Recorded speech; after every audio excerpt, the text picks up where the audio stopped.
में एक बहुत पुराना रेलवे स्टेशन है। नाम है भैरवपुर जंक्शन। यह स्टेशन एक छोटे लगभग भूले बिसरे कस्बे के किनारे बसा था। दिन में इधर उधर कुछ लोग दिखाई दे जाते, पर रात होते ही यह जगह वीरान हो जाती थी। आसपास घना जंगल, टूटी फूटी पटरियां और एक लंबा पुराना पुल जिसकी परछाई आधी रात को प्लेटफॉर्म पर ऐसे गिरती थी मानो कोई अदृश्य आकृति वहां खड़ी हो। स्थानीय लोगों के बीच इस स्टेशन के बारे में एक अजीब दहशत थी। हर कोई जानता था कि रात 12:30 डाउन पैसेंजर कुछ सामान्य नहीं थी। कहा जाता था कि यह ट्रेन हर दिन नहीं आती, और जब आती तो उसके यात्री इंसान नहीं होते। अरविंद, जो कि रेलवे में नया टिकट चेकर नियुक्त हुआ था, उसे भैरवपुर जंक्शन पर आज पहली नाइट ड्यूटी मिली थी। बाकी स्टाफ उसकी ड्यूटी सुनते ही चुप हो गए थे, पर उसने ध्यान नहीं दिया। वह नियमों का पक्का, थोड़ा अक्खड़ और भूत प्रेत की बातों को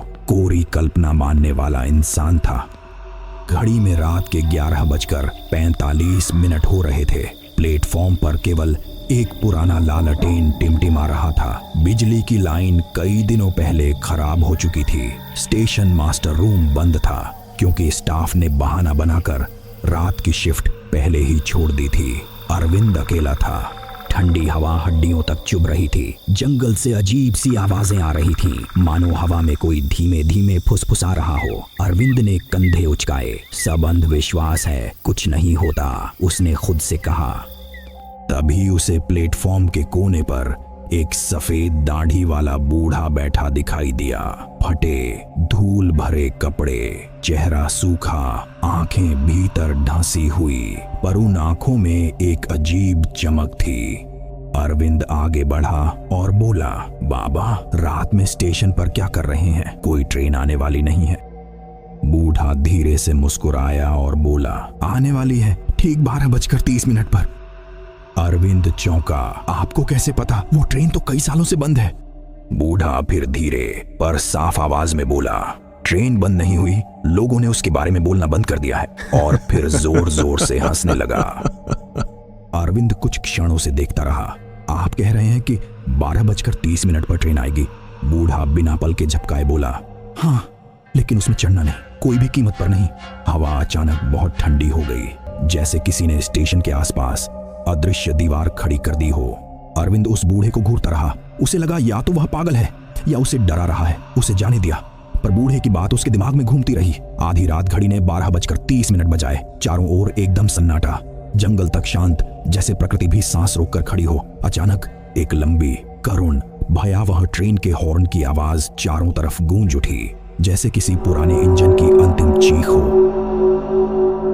अरविंद का दिल थक से रह गया। उसने लालटेन उठाई और पटरियों की ओर देखा। धुएं में ढकी एक काली ट्रेन, उसकी हेडलाइट मानो बुझ चुकी हो, सिर्फ हल्की पीली टिमटिमाहट थी। पहिए किसी रेल नहीं, बल्कि जमीन पर खिसकते हो ऐसा लग रहा था। पर सबसे भयानक बात, प्लेटफॉर्म पर मौजूद लोग। हाँ, जहां 1 मिनट पहले कोई नहीं था, अब वहां दर्जनों यात्री खड़े थे। सब पुराने जमाने के कपड़ों में, कुछ के चेहरे साफ, कुछ के चेहरे छाया में गायब। कुछ ऐसे खड़े थे मानो कई सालों से उनका शरीर जड़ हो।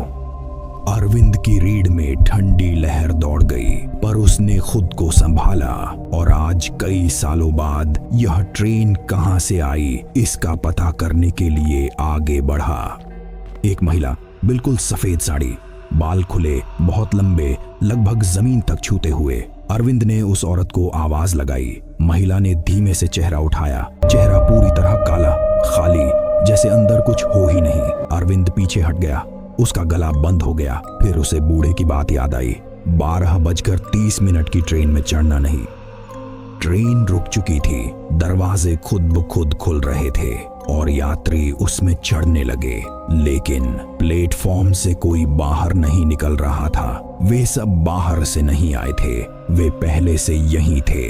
अरविंद का दिमाग शून्य हो गया। तभी अरविंद को धीरे से एक आवाज आई। कोई उसका नाम ले रहा था।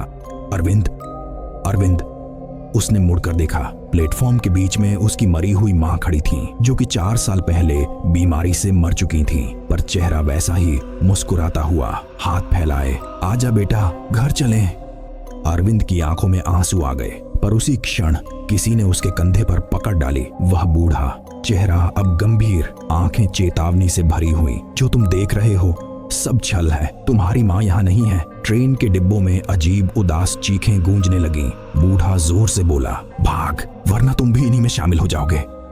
अरविंद को होश आया। वह प्लेटफॉर्म की ओर भागा। ट्रेन का हॉर्न एक बार फिर बजा।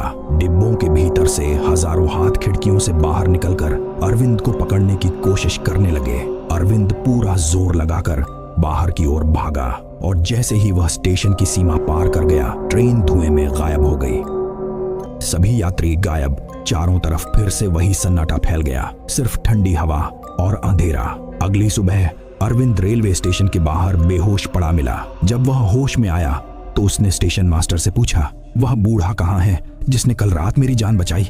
स्टेशन मास्टर चुप हो गया, धीरे से बोला, वह बूढ़ा यहाँ 50 साल पहले मर गया था। अरविंद की सांस मानो रुक सी गई। उस दिन से उसने कभी रात की शिफ्ट नहीं की और भैरवपुर स्टेशन अब भी वैसा ही है, रहस्य और खौफ से भरा, टूटा फूटा, सन्नाटा लिए। पर अगर आप कभी वहां से गुजरें और रात के 12:30 हो तो आप दूर कहीं से एक पुराने इंजन की आवाज सुन सकते हैं और शायद कोई बूढ़ा आपको बस इतना कहता सुनाई दे, ट्रेन में चढ़ना मत।